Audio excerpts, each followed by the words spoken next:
good afternoon on what is a slightly breezy but bright day. It is Monday the 23rd of August. I am back in the Radio Nook with a stack of parcels, many of which have opened, plus of course a nice hot cup of tea. And the next one I'm going to open is this one, this big parcel, and this has been sent by Kickstarter, so I have a good idea what this is. Let's see whether I'm proved right. Inside, yes, I have this. Well, what can I say? Massive tome. I mean, it's that thick. Impossible Landscapes, Delta Green, A Pursuit of the Chariots of Carcosa and the King in Yellow, from Arc Dream Publishing. I've been waiting for this, and the problem is that I can't actually do a review of it yet because I'm in the middle of playing it, and I want the revelations to actually be revelations for a change. I mean, the thing is, one of the problems when you write and you read so many reviews that in effect essentially you're spoiling everything for yourself. Now, I don't have a problem with that in general. Basically, there's a lot of things I'm playing a Symbaroum campaign. I've just started playing Symbaroum, and I've just started playing Vaesen, and I've reviewed all the content for both role-playing game lines. So I reviewed the scenarios and the content, and none of it is going to be revelations to me, but I'm going to go with it and enjoy it for what it is. It's not going to detract necessarily from my enjoyment, but for this I am going to hold off on the review. It's going to be fantastic to play, and I'm really enjoying it. We've just got to the second part. Oh god, it's weird. So this is a complete campaign, and the layout is what you would expect from Delta Green, and the artwork is to match.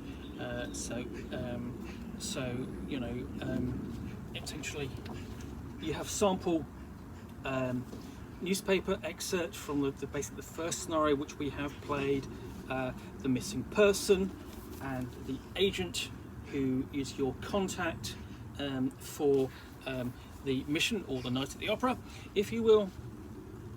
And all of it is painted by Dennis Detweiler and clearly laid out. And there's some really, if you dig into the clues, the level and degree to which this campaign has been put together is utterly amazing. So it tells you, go and check this website. The website is up. It actually exists, so you can go and do the research there.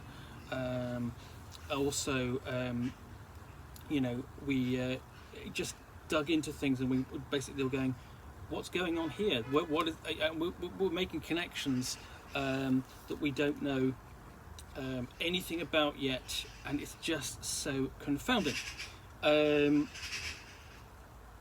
But we have a complete, essentially, forward. Because essentially this is delving into the mythos of Hasta, Carcosa, and the King in Yellow, developed by John Scott Tynes and derived from a scenario called the Night Floors, and the Night Floors form the very first scenario in the campaign. And almost on cue, the helicopter goes over. I don't think it's a black helicopter, so I think I'm quite safe. And it would have difficulty landing nearby to grab me anyway. So we go through, and you have a discussion of the themes of the King in Yellow, an example of play as well. So basically the King in Yellow in play. So it's showing you, you know, here's how to handle the new rules for things like corruption, or basically in the effect of seeing the yellow sign. And that's actually quite a lengthy one. That runs three pages. You know, just an example of play. That's how detailed and it is. and then we get into the depths of the King in Yellow and Delta Green and the King in Yellow.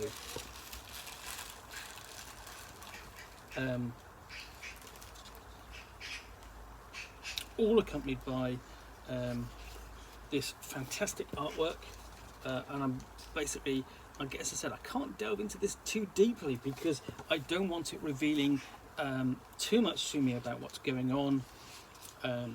If you're interested in that, then go check out Bud's RPG reviews, where he has done the first part of a very lengthy video review, and that'll be in several parts. He's just really got into the mythos of it all and begins to look at the night floors. And again, I've not watched that for this exactly the same reason that I am literally just browsing through this, just looking and not looking at anything in too much detail. So there is a huge wealth of information here, and a lot for the your agents to explore, and that's when we get into the night floors. And what's interesting is that basically our handler Bud is having conversations with the authors, and there are revelations coming back again. Oh no, this is based on fact, and it's little details, things like the black dog did exist, things like when we looked at the map of the apartment, and we went, why are there bathtubs in such obvious places? And he went, they were really there. It's based upon his experiences of living in New York.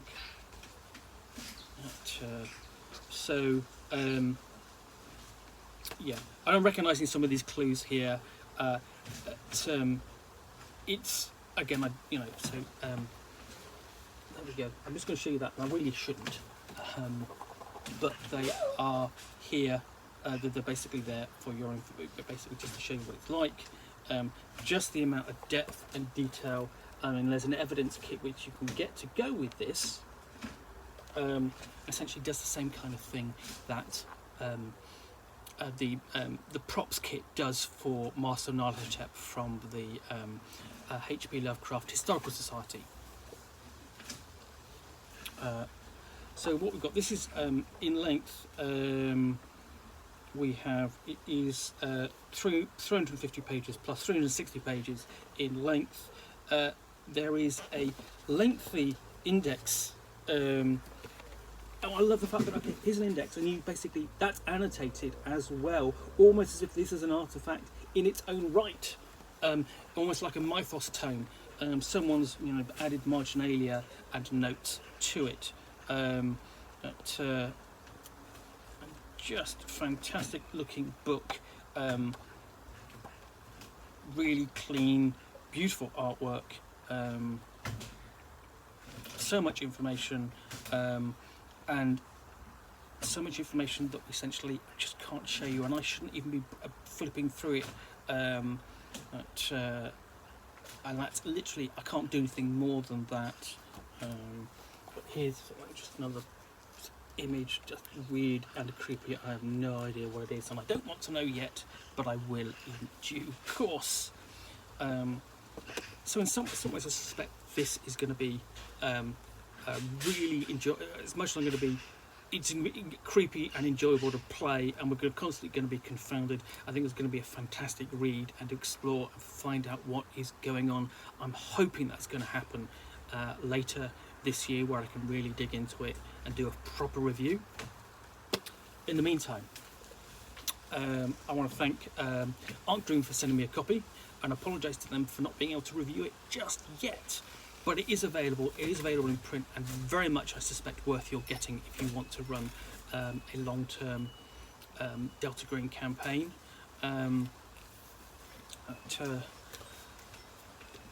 So yeah, I can't wait to dig into that. Just gotta wait. In the meantime, Thank you very much for watching another unboxing in the Nook. If you've enjoyed this, then please do hit the subscribe button.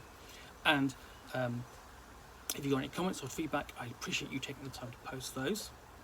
And I do take the time to read them.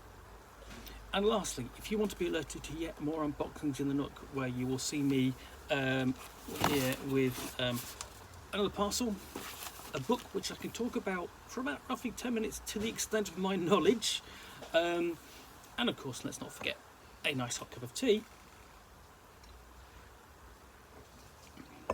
then please hit that subscribe button and you'll get alert. You'll be basically you'll receive an alert that I've posted yet another video. So thank you again for watching another unboxing of the Nook. Hope you've enjoyed it, and that you'll be back again for another unboxing in the near future. Bye for now.